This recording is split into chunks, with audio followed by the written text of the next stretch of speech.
محمود والي رجل أعمال عنده مجموعة مصانع وأمين سياسات حزب الشعب الديمقراطي، واللي بتشرف إن أساعد الطفل يتيم أو أرعى بعض الناس، وبعض رجال الأعمال بيحاولوا يعملوا الموضوع ده. ويا رب كل ما يمكنه إن هو يساعد طفل يتيم يساعد. بس بنتمنى إن الحكومة تساعدنا، أو وزارة بالتحديد وزارة التربية والتعليم ووزارة الشؤون الاجتماعية، لأن ما عادش عندنا معلم بيربي، بقى عندنا معلم بيدور على دروس خصوصية للأسف.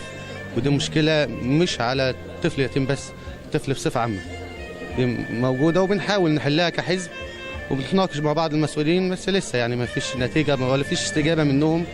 الروتيني اللي موجود في الدولة دي حقيقة يعني.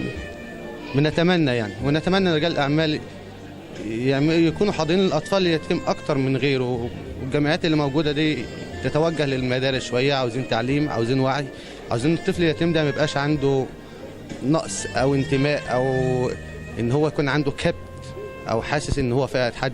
بالعكس احنا شعب طيب وشعب بنحب بعض، بس يا ريت العملية تتواصل مع الجميع. ان شاء الله. اشكر حضرتك يا فندم. بلقاء كلمه حضرتك توجه كلمه للرئيس السيسي بخصوص عيد اليتيم كل سنه.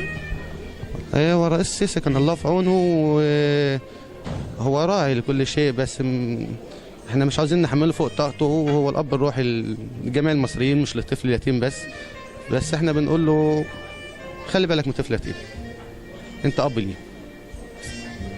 اشكر حضرتك يا فندم بحضورك، نورتنا اسكندريه ان شاء الله. شكرا للاستاذ محمود.